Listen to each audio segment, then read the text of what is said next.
Good morning, students. How are you all? I hope you all are fine. So, in the last lecture, we have been talking about the structure of plant cell and the shape and the size of the cell. And in the last topic, we also discuss about in brief all the functions of the cell organelle present in the plant cell. So, today's we are talking about animal cell. So, let's start. So this is the plant cell.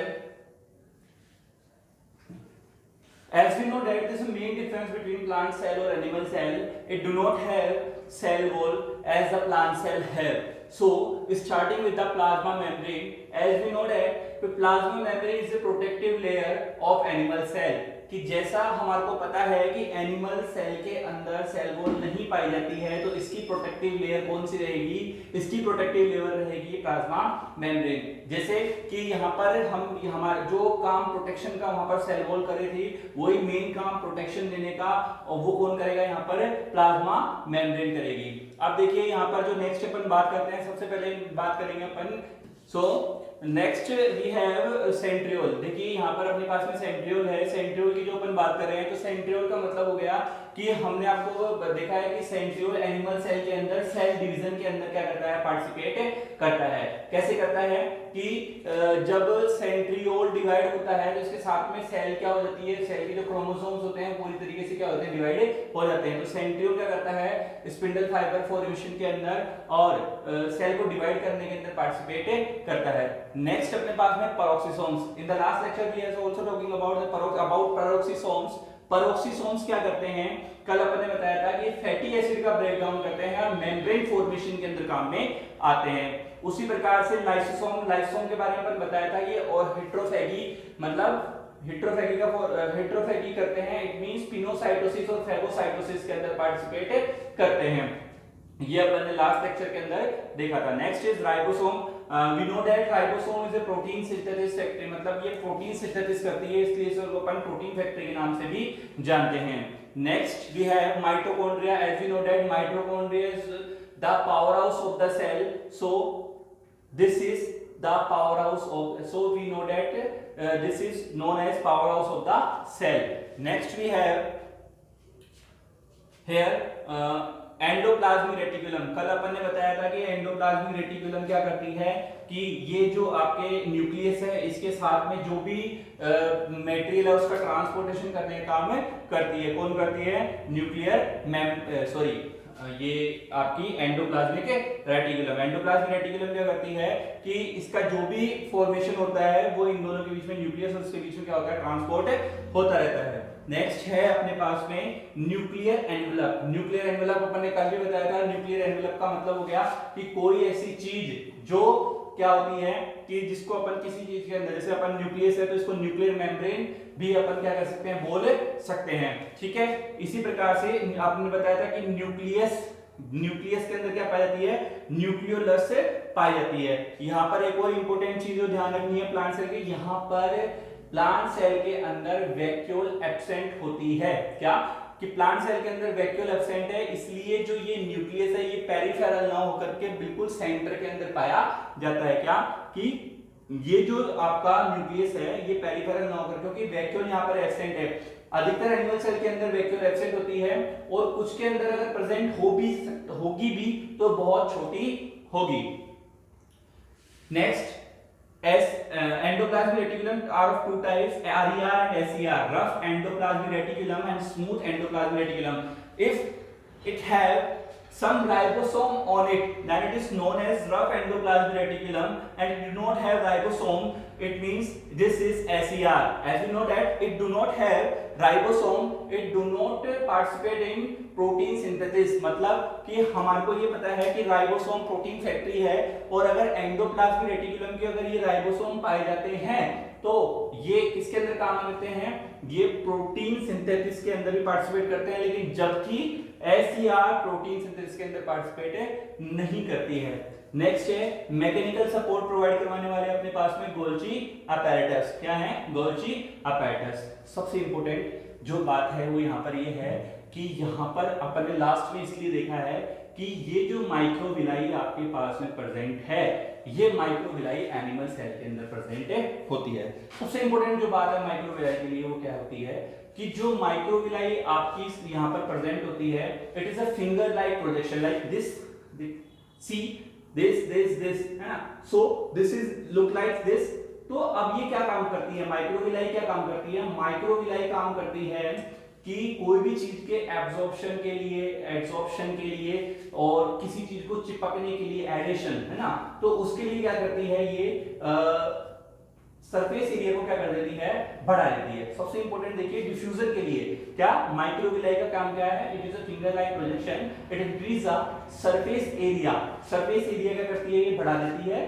Surface area बढ़ने से कोई भी चीज, जैसे आपने सुना होगा intestine के अंदर भी पाई जाती है विलाई, तो सरफेस एरिया बढ़ने से होता क्या है, वो सारी चीजें क्या होती हैं, आसानी से चली जाती हैं, क्या होती है, इसके साथ में चिपक जाती हैं, इसके साथ में एब्जॉर्ब या एब्जॉर्ब हो जाती हैं। तो माइक्रोविलाई का सबसे इंपॉर्टेंट काम क्या हो गया, ये फिंगर लाइक प्रोजेक्शंस हैं और ये क्या होती हैं, सरफेस एरिया को इंक्रीज करती हैं।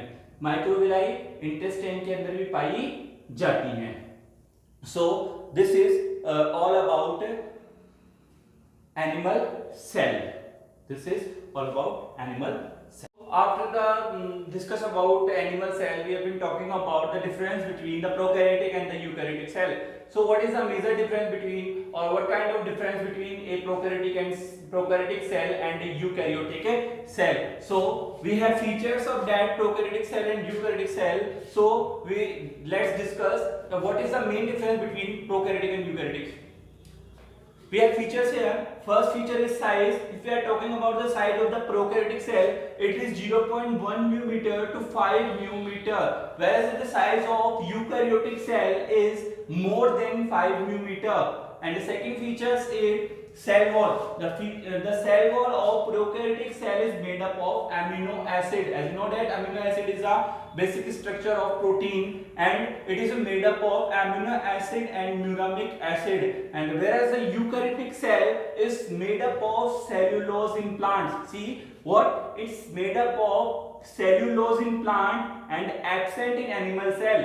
Absent in animal cell. Next is we have third features is cell membrane. What? Cell membrane. Cell membrane is present in prokaryotic cell, but main thing is cell membrane is present in prokaryotic cell, and the main thing is in some having respiratory enzymes and in some having photosynthetic pigment. मतलब कि कुछ के अंदर respiratory pigment मतलब जिनसे सांस लिया जाता है, रेस्पिरेशन की प्रोसेस होती है, वो एंजाइम्स पाए जाते हैं, और कुछ के अंदर फोटोसिंथेटिक पिगमेंट क्या है देखे गए हैं। और फोटोसिंथेटिक पिगमेंट की आप बात करें तो फोटोसिंथेटिक पिगमेंट अपने पास में क्या होता है, क्लोरोफिल। तो इस प्रकार के पिगमेंट क्या हैं, पाए जाते हैं और वो देखे गए हैं।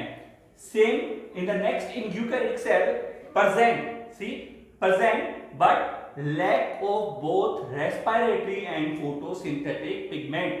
प्रेजेंट तो होती है लेकिन इसकी तरह प्रोकैरियोटिक सेल की तरह इसके अंदर रेस्पिरेटरी और फोटोसिंथेटिक पिगमेंट नहीं पाए जाते हैं। Next is we have capsule. What is capsule? See in a bacterial cell, कभी आपने ध्यान दिया हो, आपको ध्यान हो कि बैक्टीरिया की जो अपने पास में स्ट्रक्चर होती है बैक्टीरियल सेल की, मैं यहाँ पे समझा देता हूँ आपको। इस कैप्सूल को देख लीजिए, जैसे बैक्टीरियल सेल है, इसके ऊपर यहाँ पर ये सीलिया फ्लैजिला प्रेजेंट होते हैं, ये सीलिया लगे हुए हैं इसके अंदर बहुत सारे, है ना। It is near about 10 to 14,000 in numbers, 1 or 2 flagella like this. So in some bacteria having a tough coating over it like this, this is known as capsule. This tough covering is known as capsule. This is bacterial cell, short in brief. This is capsule. Capsule is present in bacteria. As you know that capsule is present in bacteria, but there is lack of capsule. Capsule is a hard tough layer. In eukaryotic cell, capsule is absent. Clear?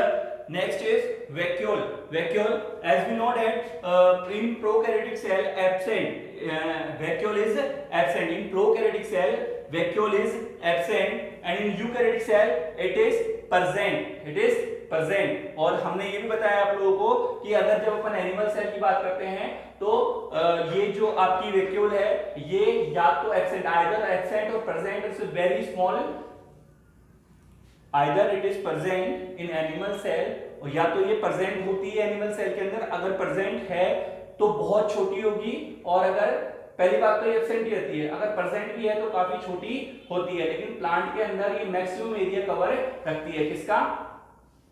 Plant cell का। Next is nucleolus. Nucleus with membrane is present. अगर हम बात करें यहां पर nucleus की, sorry nucleus not nucleolus, it is nucleus, and if we are talking about nucleus with membrane is present known as nucleoid, कि अगर अपन न्यूक्लियस की बात कर रहे हैं तो ये क्या होगा?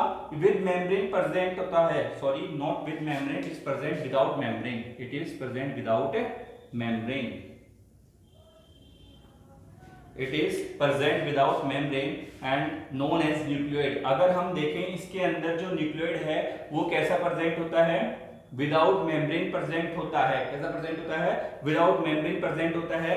ध्यान रखने वाली बात जो है यहाँ पर वो ये है कि इसको अपन क्या बोलते हैं? न्यूक्लियोइड बोलते हैं। क्या बोलते हैं? न्यूक्लियोइड बोलते हैं। And next in eukaryotic cell the nucleus is present with membrane. In eukaryotic cell nucleus is present with a membrane and known as nucleus.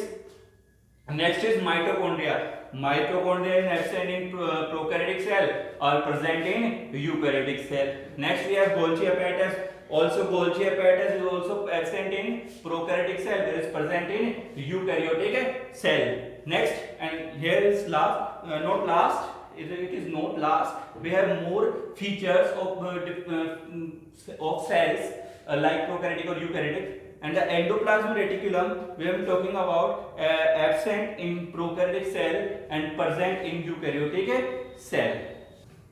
So next 10th feature we have in feature is in prokaryotic cell lysosome is also absent, whereas in eukaryotic cell lysosome is present. And next feature is ribosome. Ribosome is type of 70S in cytoplasm.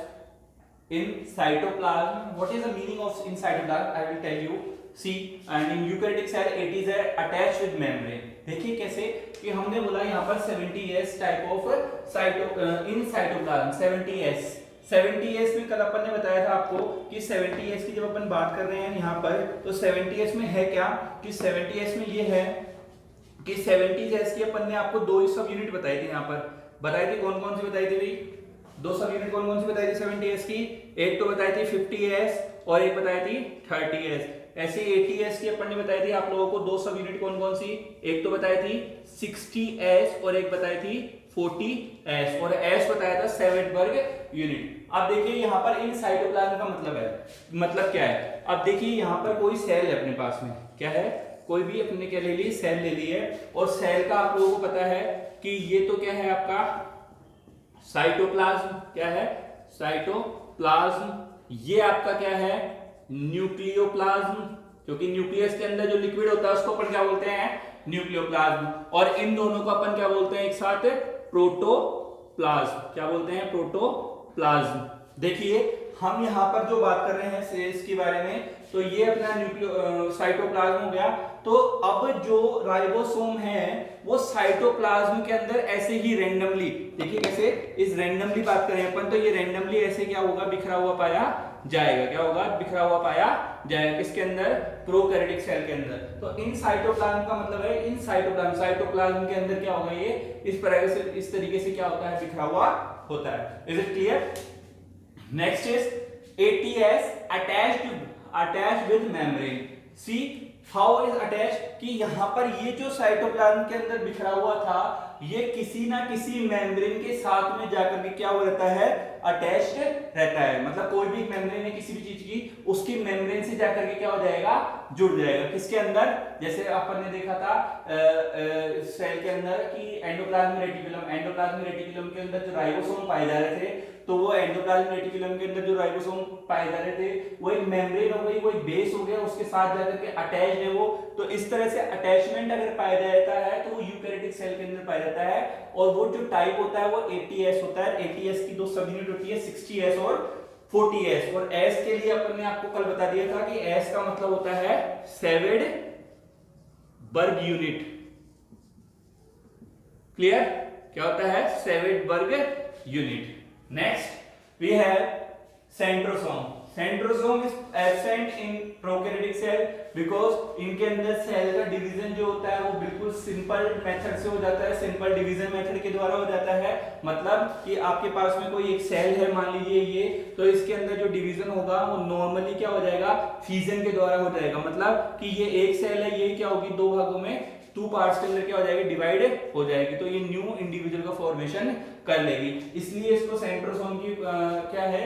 जरूरत नहीं होती है। क्या है? इसलिए इसको centrosome की जरूरत नहीं होती है। लेकिन यूकैरियोटिक सेल के अंदर सेंट्रोसोम प्रेजेंट होता है और ये सेंट्रोसोम क्या करता है? डिवाइडेशन, मतलब सेल को डिवाइड करने के लिए, क्रोमोसोम को डिवाइड करने के लिए, दो सेल को बनाने के लिए भी क्या करता है? पार्टिसिपेट करता है। Next we have mesosome.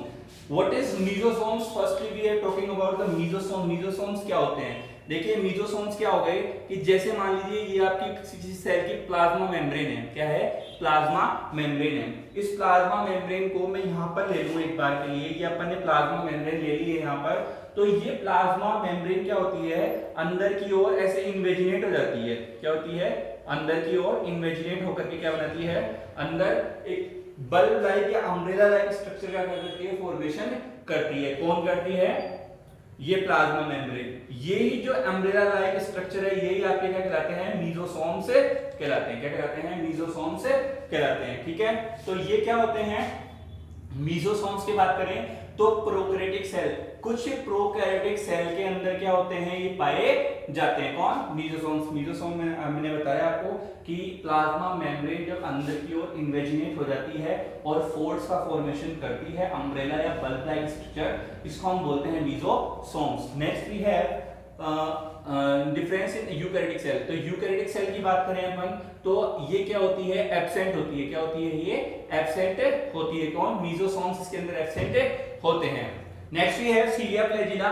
In cilia flagella, what is cilia flagella? We know that, देखिए हम बैक्टीरियल सेल मान लेते हैं। यहाँ पर अपने पास में कोई एक बैक्टीरियल सेल है, ये बैक्टीरियल सेल है। इसके ऊपर छोटे छोटे ये जो प्रोजेक्शंस होते हैं ना, ये वाले, ये छोटे छोटे जो प्रोजेक्शन पाए जाते हैं, ये छोटे छोटे प्रोजेक्शन आपके कहलाते हैं सीलिया। क्या कहलाते हैं?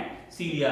इन्हीं प्रोजेक्शन में कुछ प्रोजेक्शन बड़े भी होते हैं। क्या होते हैं? बड़े भी होते हैं। ये बड़े प्रोजेक्शन कहलाते हैं फ्लैजिला। क्या कहलाते हैं? फ्लैजिला। तो सीलिया फ्लैजिला लगभग एक ही बात है, एक ही चीज है, लेकिन और दोनों के दोनों लोकोमोशन मतलब मूवमेंट के अंदर क्या करते हैं? हेल्प करते हैं। जैसा आप लोगों ने देखा होगा पैरामीशियम के अंदर ये मूवमेंट करवाते हैं। सीलिया और फ्लैजिला क्या करते हैं? जब पैरामीशियम चलता है पानी के अंदर तो ये क्या करते हैं? उसको, मतलब जैसे मान लीजिए पैरामीशियम है तो ये पैरामीशियम की यहाँ पर बॉडी के ऊपर छोटे छोटे फ्लैजिला लगे होते हैं। जब पैरामीशियम चलता है तो वो इस तरह से मूवमेंट शो करता है। This movement is due to cilia और फ्लैजिला। सो अब यहाँ पे देखते हैं अपन कि जो ये फ्लैजिला होते हैं ये किसके बने होते हैं? फ्लैजिलिन प्रोटीन के बने हुए होते हैं। किसके बने हुए होते हैं? फ्लैजिलिन प्रोटीन के बने हुए होते हैं। ये आपकी बैक्टीरियल सेल है। क्या है? Bacterial cell. ये बैक्टीरियल सेल के अंदर भी पाए जाते हैं, पैरामीशियम के अंदर पाए जाते हैं। ठीक है, और यहाँ पे हम देख रहे हैं कि 9+2 अरेंजमेंट क्या होता है। तो अब देखिए 9+2 अरेंजमेंट है जो यहाँ पर, वो क्या है उसको समझना है अपने को। ये 9+2 अरेंजमेंट जो है ये यहाँ पर एब्सेंट है। तो देखिए कि सपोज दैट कि मैं यहाँ से अगर एक फ्लैजिला ले लेता हूँ, ये सीलिया ले लेता हूँ, एक सीलिया का मैंने पोर्शन ले लिया था, see that this is the cilia और फ्लैजिला, और इसका मैं टीएस लेता हूँ। टीएस क्या होता है कि जब अपन किसी, टीएस मतलब ट्रांसवर्स सेक्शन, अगर अपन किसी चीज को इस तरह से कट करते हैं तो उसका ट्रांसवर्स सेक्शन कहलाता है। तो यहाँ पर अपने पास में ये सीलिया है, इसका मैं अगर ये पार्ट ले लूँ, यहाँ पर सीलिया, इसको मैं इस तरह से कट कर लूँ तो ये जो टुकड़ा है बीच में अपने पास में दिखाई दे रहा है, तो ये छोटा सा पार्ट अपने को यूं दिखाई देगा। ठीक है, तो जब इस कटे हुए पार्ट को, जैसे मान लीजिए इसको अपन ने काटा, तो इस कटे हुए पार्ट को अपन यहाँ से देखेंगे इस तरह से, तो अपने को क्या होगा, इसका एक अरेंजमेंट दिखाई देगा, वो होगा 9+2 अरेंजमेंट। तो देखिए 9+2 अरेंजमेंट यहाँ पे ब्रीफली आपको समझाता हूँ कैसा होता है। बाकी हम इन सभी ऑर्गेनल्स की इन सभी फीचर्स की धीरे धीरे अपन क्या करेंगे, जैसे जैसे सेल आगे बढ़ेंगे तो एक एक फीचर्स के अपन जितने भी सारे कैरेक्टर्स हैं उन सबको क्या करेंगे, स्पेसिफिक पढ़ेंगे। लेकिन यहाँ पर आपको छोटा सा एक ओवरव्यू दे देता हूँ कि 9+2 अरेंजमेंट कैसा दिखाया जाता है। कि देखिए यहाँ पर इस तरह से फर्स्ट और सेकंड यहाँ से 9 स्पोक इस तरह से क्या होते हैं, निकले हुए रहते हैं। क्या होते हैं, 9 स्पोक्स निकले हुए रहते हैं। 4 5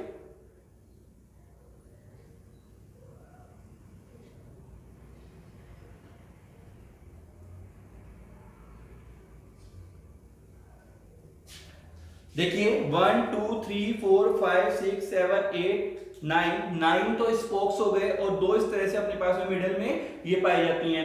तो ये देखिए तो 9+2 अरेंजमेंट आपको इस तरह से दिखाई देता है किसके अंदर, सीलिया और फ्लैजिला के अंदर। और ये अरेंजमेंट क्या होता है इसके अंदर, प्रोकैरियोटिक सेल के अंदर एब्सेंट होता है, जबकि यूकैरियोटिक सेल के अंदर ये अरेंजमेंट क्या होता है, प्रेजेंट होता है। Next we have division. Division का मतलब हो गया उसके अंदर डिवाइडेशन होकर के सेल जो डिवाइड होती है वो आगे चल करके कैसे डॉटर सेल्स का फॉर्मेशन करती है। तो देखिए अगर हम देख रहे हैं डिवीजन, तो डिवीजन की जो यहाँ पे बात कर रहे हैं तो यहाँ पर सिंपल डिफिजन पाया जाता है। सिंपल डिफिजन का मतलब हो गया कि आपके पास में मान लीजिए कोई एक सेल है और ये सेल क्या होती है, नॉर्मली इसका जो ये न्यूक्लियस है, ये न्यूक्लियस के साथ में क्या होती है, पूरी की पूरी डिवाइड हो जाती है और एक जो डॉटर सेल ये अलग डॉटर सेल बनाती है, ये अलग डॉटर सेल बना देती है। लेकिन वहीं यूकैरियोटिक सेल के अंदर हम देखें माइटोसिस का मतलब होता है 2n से 2n, मतलब अगर अपने पास में कोई सेल है वो टोटली उसके जो क्रोमोसोम है वो हाफ नहीं होते हैं, वो 2n से 2n पूरे के पूरे डिवाइड होते चले जाते हैं। हमारी बॉडी की जो सेल्स हैं वो 2n से 2n ही बनाती हैं। गैमेट के अंदर जो पाया जाता है मियोसिस, मतलब नंबर ऑफ क्रोमोसोम क्या हो जाते हैं, हाफ हो जाते हैं। इट मींस 2n से n सेल फॉर्मेशन होता है, मतलब नंबर ऑफ क्रोमोसोम हाफ हो जाते हैं। लेकिन माइटोसिस के अंदर ऐसा नहीं होता है। माइटोसिस से 2n से 2n ही क्या होता है, बनता है with the help of spindle fibre. और हमने बताया आपको सेंट्रोसोम क्या करते हैं, यहाँ पर ये स्पिंडल फाइबर फॉर्मेशन के अंदर पार्टिसिपेट करते हैं और स्पिंडल फाइबर क्या करते हैं, इसको पूरी तरह से तोड़ देते हैं। So this is all about the main feature difference between the prokaryotic and eukaryotic cell.